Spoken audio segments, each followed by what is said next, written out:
बिहार से खबर आ रही है। बिहार के हाजीपुर में बड़ा हादसा हुआ। करंट लगने से 9 कांवड़ियों की मौत हुई है। डीजे ट्रॉली पर सवार थे सभी कांवड़िए। करंट लगने से 2 कांवड़िए झुलसे अस्पताल में उनका इलाज चल रहा है। तो बिहार से ये दुखद खबर आई है जहां पर करंट लगा है और करंट लगने से कांवड़ियों की मौत हुई है। बताया जा रहा है कि 9 कांवड़ियों की मौत हो गई है। डीजे ट्रॉली जो थी उस पर ये सभी सवार थे और उसमें करंट लगने के बाद ये दुखद हादसा हुआ है। 2 कांवड़िए झुलसे हुए हैं, अस्पताल में उनका इलाज जारी है। हाजीपुर से ये खबर सामने आ रही है। बिहार के हाजीपुर में ये बड़ी दुर्घटना हुई है।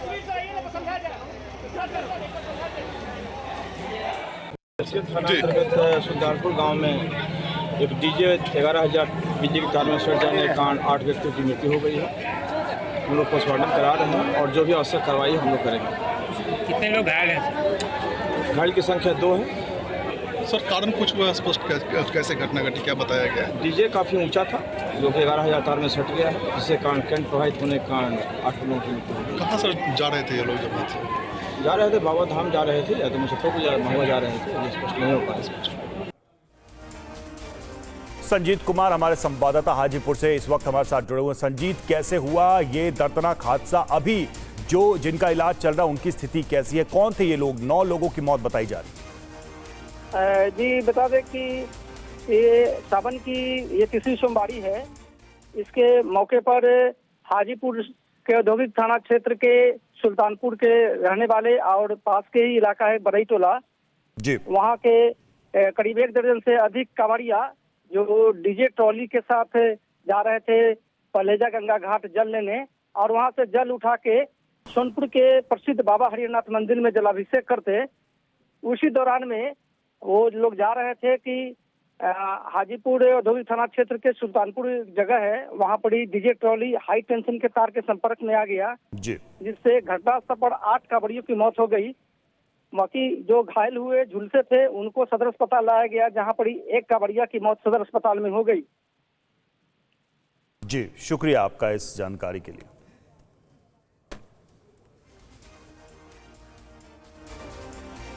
और चलिए गुजरात से अगली बड़ी खबर का रुख कर रहे हैं। गुजरात में भारी बारिश का अलर्ट जारी किया गया है। नवसारी समेत 7 जिलों में बारिश का रेड अलर्ट। अगले 24 घंटे भारी बारिश की वार्निंग है। सूरत, पाटन और तापी में बारिश का ऑरेंज अलर्ट जारी किया गया।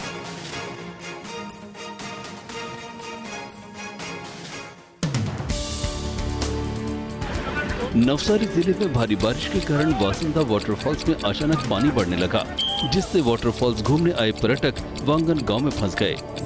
सूचना मिलने पर मौके पर पहुंची पुलिस ने टीम बनाकर राहत और बचाव शुरू किया।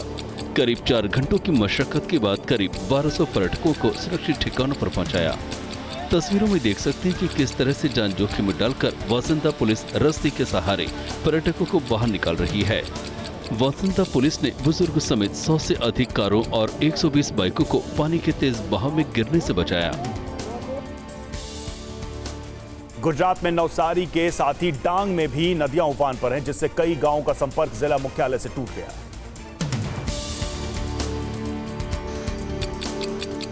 गुजरात में लगातार हो रही भारी बारिश के कारण कई नदियों में उफान है। डांग जिले में बारिश के कारण अंबिका नदी में सैलाब आ गया। वहीं भारी बारिश के कारण नवसारी जिले की नदियों में उफान है। पुल पर पानी आने से कई गांवों का संपर्क टूट गया है। डांग और वांसदा तालुका में सड़कों पर पानी आने के कारण सड़कें बंद हो गई हैं।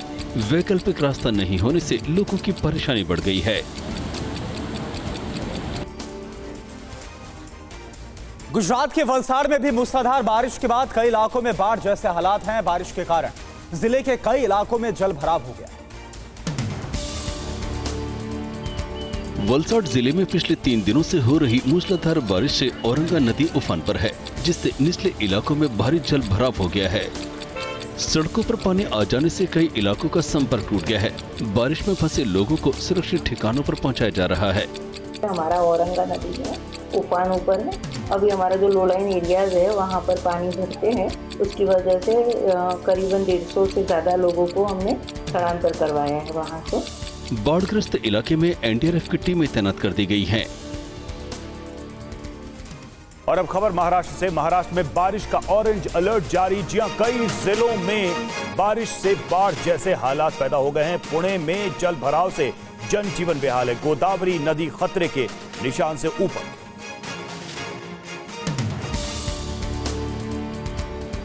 नासिक में गोदावरी में उफान से निचले इलाकों के घरों में पानी घुस गया है। गोदावरी नदी के किनारे गोदा घाट पर बने कई छोटे बड़े मंदिर पानी में डूब गए हैं। नासिक के वरिष्ठ पुलिस निरीक्षक मधुकर कद के मुताबिक गंगापुर बांध से 8000 क्यूसेक पानी छोड़ा गया है। हम लोग को आह्वान करते हैं कि कोई स्टंटबाजी मत करे, सेल्फी के लिए अपनी जान धोखे में मत डालिए और अपनी सुरक्षितता खुद कीजिए। गोदा घाट और निचले इलाकों की दुकानों को एहतियातन बंद कर दिया गया है। महाराष्ट्र के पुणे में भी बारिश और सैलाब के बाद हाहाकार मचा है। नदी नाले और वाटरफॉल के ओवरफ्लो होने के बाद गंभीर हालात पैदा हो गए।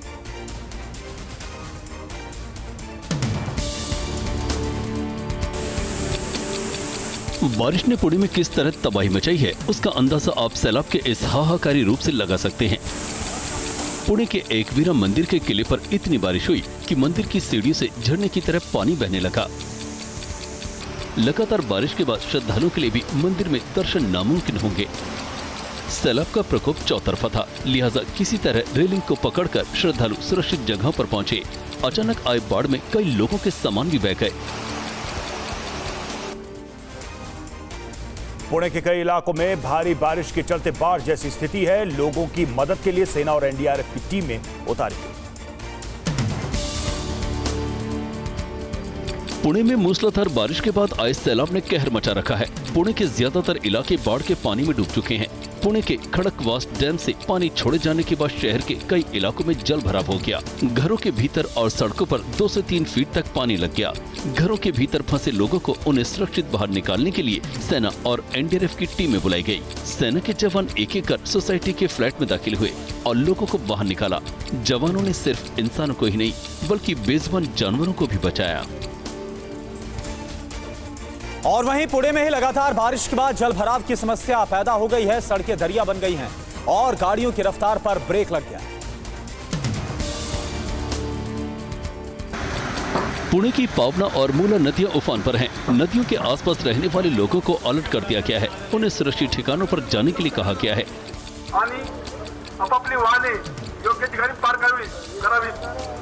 लगातार बारिश के बाद पुणे शहर का कोई ऐसा कोना नहीं बचा जहां जल भराव नहीं हुआ। सड़कें दरिया बन गई और गाड़ियों की रफ्तार पर ब्रेक लग गई।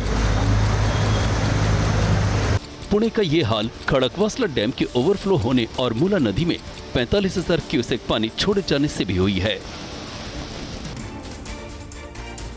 लाहौल स्पीति में बादल फटने से तबाही। जिया नेशनल हाईवे 505 के करीब फटा बादल, चारों तरफ फैला पहाड़ से गिरा मलबा। मलबे से लाहौल स्पीति के 2 गांव प्रभावित।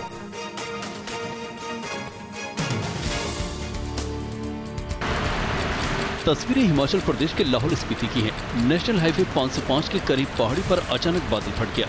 बादल फटने से लाहौल स्पीति के 2 गांव मानेडांग और शिशलिंग में बाढ़ आ गई। बाढ़ का पानी लोगों के घरों में घुस गया। मलबे की वजह से कई लोगों के घरों को भी नुकसान पहुंचा है। सभी कमरों में पानी भर चुका है। लोगों के खेतों में भी बाढ़ का पानी घुस गया, जिससे खेतों में खड़ी फसल पूरी तरह से तबाह हो गई। बाढ़ के पानी में एक कार भी बह गई। मानेडांग और शिशलिंग गांव की कई सड़कों पर भी पहाड़ से गिरा मलबा फैल गया। इधर पहाड़ों पर लगातार हो रही बारिश के बाद कुल्लू मनाली हाईवे पर यातायात अब भी ठप है। हालांकि हाईवे को दोबारा से बहाल करने का काम तेजी के साथ जारी है। व्यास का जलस्तर बढ़ने से बंद हुए कुल्लू मनाली हाईवे की ये एरियल तस्वीरें देखिए। हाईवे को दोबारा बहाल करने का काम तेजी से जारी है, लेकिन नदी की कटान से NHAI को खासा दिक्कतें आ रही हैं। बिंदु ढांक और रायसन में शीरड रिजॉर्ट के समीप सड़क में मलबा आया है। व्यास का जलस्तर बढ़ने से बिंदु ढांक और रायसन में सड़क बह गई थी। पलचान में वही पुल की अप्रोच सड़क को बनाने में भी BRO की टीम जुटी है। रायसन और बिंदु ढांक में मलबा भरकर सड़क तैयार की जा रही है। और जम्मू कश्मीर के गांदरबल में बादल फटने से कई सड़कें डैमेज हो गई। श्रीनगर को लेह से जोड़ने वाले राष्ट्रीय राजमार्ग को बंद कर दिया। श्रीनगर लेह हाईवे बंद होने से कश्मीर घाटी का लद्दाख से संपर्क कट गया है। हाईवे पर गाड़ियों की लंबी कतार लग गई है। ट्रक और माल ढोने वाली गाड़ियों पर सामान लदा है। हाईवे बंद होने से जरूरी सामानों की डिलीवरी नहीं हो पा रही है। बादल फटने से आई तबाही में 2 ब्रिज भी ढह गए हैं। सेना के जवान उसी जगह पर नया ब्रिज बनाने में जुटे हैं। नया ब्रिज बन रहा था, ये बनते बनते क्लाउड बस्ट के कारण ये डैमेज हो गया और उसके साइड बाय साइड एक और छोटा 50 फीट का बेली ब्रिज था जो अभी वॉश अवे हो गया है। उसको ही हम वापस रिलॉन्च करेंगे। अभी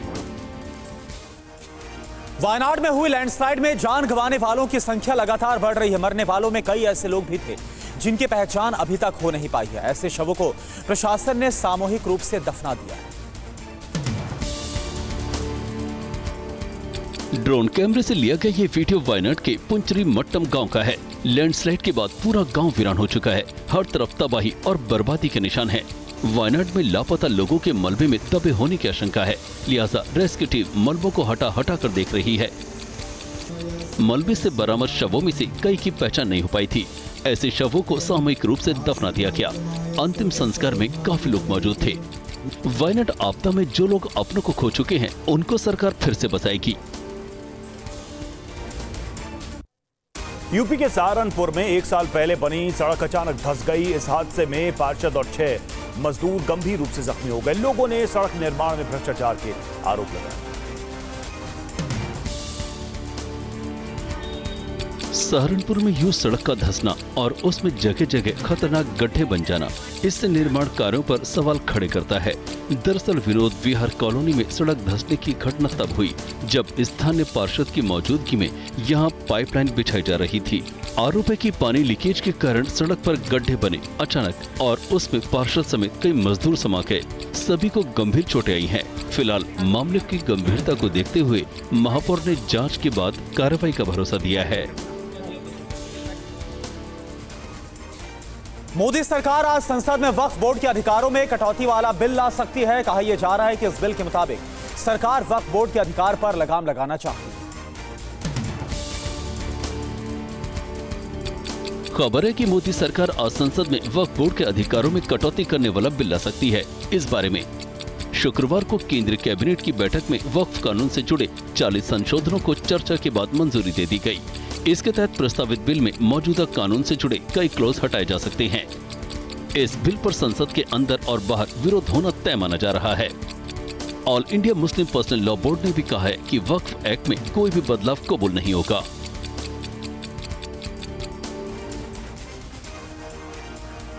मुस्लिम नेताओं ने वक्फ बोर्ड एक्ट में बदलाव को लेकर सरकार की मंशा पर सवाल उठाए हैं। उनका क्या कहना है ये भी सुनिए।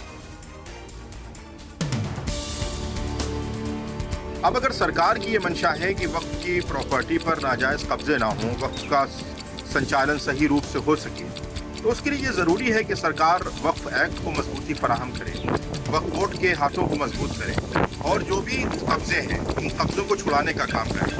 जितनी भी औकात की जायदाद हैं उस पर उसकी नीयत ज़्यादा ख़राब है और उन्हीं ख़राब नीयत के तहत वो मुसलमानों को नुकसान पहुंचाने के लिए, उन्हें परेशान करने के लिए वो ये कदम लाना चाहिए।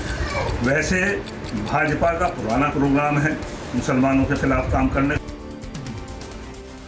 सरकारी सोर्सेज के मुताबिक वक्फ एक्ट में बदलाव को लेकर गलत नैरेटिव फैलाया जा रहा है। सरकार मुस्लिमों की ना तो जमीन लेने जा रही है और ना ही वक्फ संपत्तियों पर कब्जे की कोई मंशा है।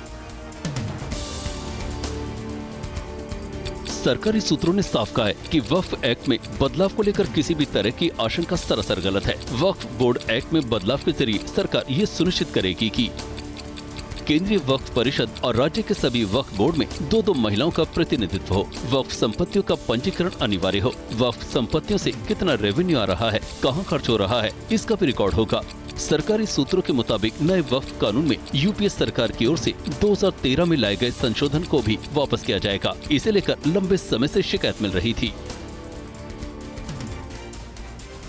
लव जिहाद और लैंड जिहाद को रोकने के लिए असम सरकार कानून लाने जा रही है। इसका संकेत खुद मुख्यमंत्री हेमंत बिस्वा शर्मा ने दिया। इलेक्शনৰ সময়ত আমি লাভ জিহাদৰ কথা কৈছো। অসমত আমি অহা কিছুদিনৰ ভিতৰতে এখন নতুন আইন আনিম য'ত নেকি লাভ দেহা দর কারাদণ্ড আজীবন কারাদণ্ডলৈ আমি রূপান্তর করি। जबरन धर्मांतरण और जमीन की खरीद बिक्री पर निगरानी के लिए भी सरकार सख्त कानून ला रही है। यही नहीं, हिंदू और मुस्लिम को जमीन की खरीद बिक्री के लिए अब मुख्यमंत्री से इजाजत लेनी होगी। चंडीगढ़ में विपक्ष पर पलटवार करते हुए गृह मंत्री अमित शाह ने बड़ा दावा किया। उन्होंने कहा कि विपक्ष चाहे कुछ भी कर ले, 2029 में फिर एनडीए की ही सरकार आएगी। ये विपक्ष को जो चेंचे करनी है करने दीजिए, आप चिंता मत करिए, 29 में भी एनडीए ही आएगा, मोदी जी।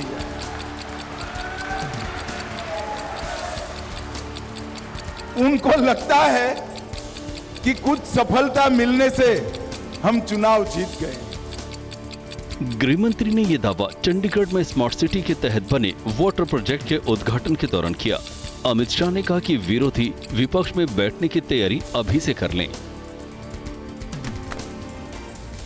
हरियाणा में विधानसभा चुनाव से पहले सीएम नायब सिंह सैनी ने किसानों को लेकर बड़ा ऐलान किया। कुरुक्षेत्र में उन्होंने कहा कि किसानों से सभी फसलों को सरकार अब एमएसपी पर खरीदेगी।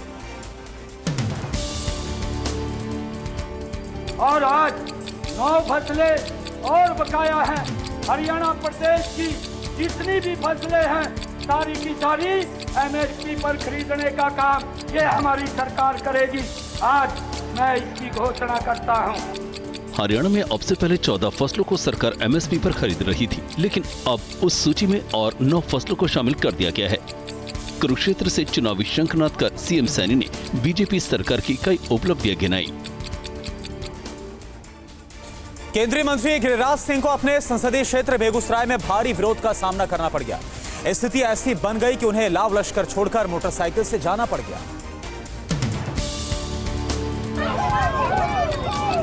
बेगूसराय में ये विरोध प्रदर्शन तब देखने को मिला जब गिरिराज सिंह कार्यकर्ता सम्मेलन में जा रहे थे। हड़ताल कर रही स्वास्थ्य कर्मियों ने केंद्रीय मंत्री के काफिले को रास्ते में रोक लिया और जमकर नारेबाजी की। आक्रोशित भीड़ के आगे गिरिराज सिंह के गार्ड भी लाचार हो गए। हालात ऐसे बन गए कि उन्हें गाड़ी छोड़कर बाइक से कार्यक्रम स्थल जाना पड़ा। बेगूसराय में संविदा पर बहाल स्वास्थ्य कर्मी 22 जुलाई से हड़ताल पर हैं। उनका आरोप है कि सरकार उनकी परेशानी को नजरअंदाज कर रही है। अयोध्या रेप कांड को लेकर यूपी में सियासी पारा हाई है। समाजवादी पार्टी पर बीजेपी लगातार हमलावर है। अब इस मामले को लेकर पोस्टर वॉर भी शुरू हो गया। लखनऊ के 1090 चौराहे पर लगा ये होर्डिंग देखिए। ये होर्डिंग अयोध्या रेप कांड के आरोपी मोहित अहमद के बचाव में एसपी सुप्रीमो के बयान पर तंज है। पोस्ट में अखिलेश यादव की डीएनए वाली मांग को लेकर कटाक्ष किया गया है। पोस्टर में लिखा है, लड़के हैं गलती हो जाती है, मोहित है गलती हो जाती है। लखनऊ में ऐसे पोस्ट कई जगहों पर नजर आए जिन्हें बीजेपी नेता श्वेता सिंह ने लगवाया है। पोस्टर के जरिए अखिलेश यादव से ये पूछा गया है कि आप और आपकी पार्टी डीएनए टेस्ट की मांग कर क्या साबित करना चाहती है। गोरखपुर के एक छात्रावास में छात्राओं के साथ बर्बरता करने का एक मामला सामने आया है। वार्डन पर छात्राओं को बेरहमी से पीटने का आरोप लगा।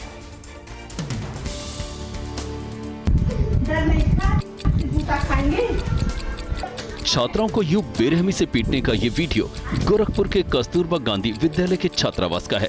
आरोप है कि वार्डन अर्चना पांडे ने इन्हें इसलिए पीटा क्योंकि इन्होंने छात्रावास में सही खाना नहीं दिए जाने की शिकायत की थी। कई छात्राओं के शरीर पर चोट के गहरे निशान भी देखे जा सकते हैं। वार्डन की इस क्रूरता का खुलासा तब हुआ जब तस्वीरें वायरल हुई। शिक्षा विभाग ने अब जांच कर सख्त एक्शन का भरोसा दिया है। और भारतीय टीम के लिए पेरिस ओलंपिक्स में आज का दिन काफी अहम है। भारतीय खिलाड़ी कई खेलों में दांव आजमाएंगे। लक्ष्य सेन ब्रॉन्ज मेडल के लिए मैच खेलेंगे। पेरिस ओलंपिक में आज 10वें दिन शूटिंग, टेबल टेनिस और रेसलिंग समेत तमाम खेलों में भारतीय खिलाड़ियों से मेडल की उम्मीद होगी। वहीं दूसरी ओर भारतीय हॉकी टीम मेडल से बस एक जीत दूर है। टीम इंडिया ने एक रोमांचक मुकाबले में ब्रिटेन को हराकर सेमीफाइनल में जगह बना ली है। इस जीत ने भारतीय हॉकी प्रेमियों को उत्साह से भर दिया। टीम इंडिया के खिलाड़ी गुरजंत सिंह के घर भी लोग जश्न में डूब गए। परिवार के सदस्यों ने एक दूसरे का मुंह मीठा कराकर खुशी मनाई। पंजाब सरकार में मंत्री हरभजन सिंह ईटियो ने भी गुरजंत सिंह के पिता को फोन पर बधाई दी। बांग्लादेश में पीएम शेख हसीना के इस्तीफे की मांग को लेकर एक बार फिर से प्रदर्शनकारी काफी ज्यादा उग्र नजर आ रहे हैं। आरक्षण विरोधी आग को काबू करने के लिए पूरे देश में अनिश्चितकालीन कर्फ्यू लगा दिया गया है। हिंसा की आग में धधक रहे बांग्लादेश की ये लेटेस्ट तस्वीर है, जहां प्रदर्शनकारियों ने इनायतपुर थाने पर हमला किया, पुलिसकर्मी को मौत के घाट उतारा और थाने को आग के हवाले कर दिया। अब जरा इस तस्वीर को देखिए। सत्ताधारी पार्टी अवामी लीग समर्थक और प्रदर्शनकारी छात्र के बीच पत्थरबाजी और खूनी झड़प हुई। ढाका की सड़कों पर सेना गश्त लगा रही है। ढाका सहित सभी जिला मुख्यालय में फिर से कर्फ्यू लगा दिया गया है।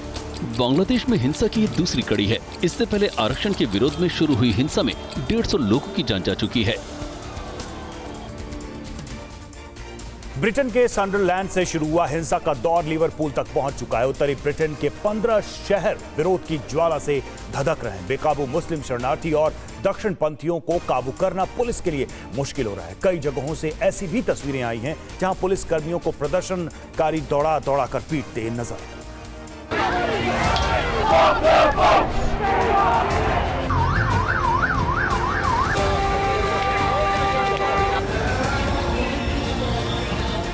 बीच सड़क पुलिस और प्रदर्शनकारी आमने सामने।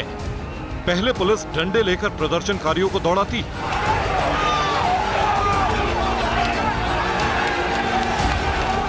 अचानक प्रदर्शनकारी पलटकर पुलिस के खिलाफ चार्ज कर देते हैं। पुलिस वालों पर बोतलें फेंकी जाती हैं,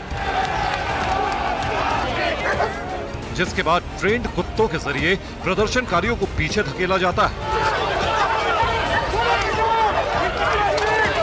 ये ब्रिटेन के लिवरपूल की तस्वीरें हैं, जहां इस वक्त हिंसा की आग भड़की हुई है।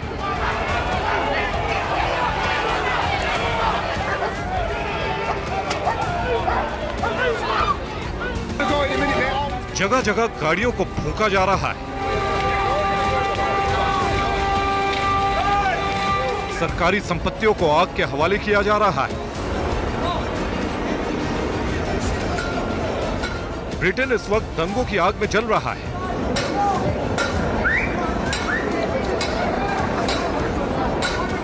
ब्रिटेन के शरणार्थी और यहाँ के मूल निवासी सड़कों पर एक दूसरे के विरुद्ध उतर आए हैं।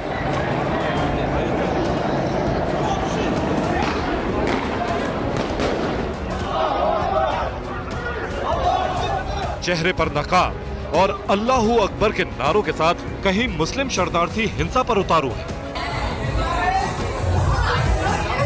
तो कहीं दक्षिण पंथी समर्थक शरणार्थियों के खिलाफ सड़क पर है। हालात ऐसे हैं कि जहां भी ये दोनों गुट आमने सामने आते हैं, वहां एक दूसरे से भिड़ जाते हैं। ब्रिटेन के लिवरपूल, मैनचेस्टर, सुंदरलैंड, हल, बेलफास्ट और लीड्स शहर में हिंसा की आग भड़की हुई है। सबसे बुरे हालात लिवरपूल शहर के हैं। इस वीडियो में मौजूद दक्षिणपंथी प्रदर्शनकारी इस मुस्लिम शरणार्थी की दुकान पर हमला कर देते हैं। शख्स भी लात घूंसों से पीटा जाता है। वहीं लिवरपूल की एक और तस्वीर देखिए। यहाँ कुछ लोग जान बचाकर भाग रहे हैं और इनके पीछे मुस्लिम शरणार्थी की भीड़ है, जिनके हाथ में कुल्हाड़ी और चाकू होने का दावा किया जा रहा है। They've got knives. Yeah. Where's Aaron? Where's Aaron? प्रदर्शनकारी समूहों को पुलिस के लिए काबू करना बेहद मुश्किल हो रहा है। कई ऐसे वीडियो सामने आ रहे हैं जिनमें दंगाई पुलिस वालों को घेरकर पीटते दिखे। लिवरपूल में दंगाइयों का यह हुड़दंग रात में भी जारी रहा। प्रदर्शनकारियों ने बीच सड़क आतिशबाजी की, पुलिस पर ईंटें, बोतल और फ्लेयर्स फेंके। पुलिस ने इन्हें खदेड़ने के लिए आंसू गैस के गोले छोड़े। ब्रिटेन में फैली हिंसा की वजह सोशल मीडिया पर फैली गलत जानकारी है। दरअसल साउथ पोर्ट में एक शख्स ने 3 बच्चियों की चाकू से हत्या कर दी। सोशल मीडिया पर अफवाह फैली कि आरोपी का संबंध इस्लामिक जिहादी ग्रुप से था, जिसके बाद दक्षिणपंथी प्रदर्शनकारी सड़कों पर उतर आए। उन्होंने मुस्लिम शरणार्थियों के खिलाफ प्रोटेस्ट शुरू कर दिया, जिनके विरोध में मुस्लिम शरणार्थी भी सड़कों पर उतर आए। ब्रिटेन के प्रधानमंत्री ने साफ साफ कहा है कि सरकार शरणार्थियों की सुरक्षा के लिए प्रतिबद्ध है। ब्रिटेन में फैली हिंसा की आग 15 शहरों में फैल चुकी है। अब तक 90 से ज्यादा लोगों को गिरफ्तार किया गया है, लेकिन हालात काबू में नहीं आ रहे। इस बीच टेस्ला के मालिक एलन मस्क का बड़ा बयान सामने आया है। उन्होंने कहा है कि ब्रिटेन में गृह युद्ध निश्चित है, उसे टाला नहीं जा सकता। Bureau report, TV9 Bharatvarsh.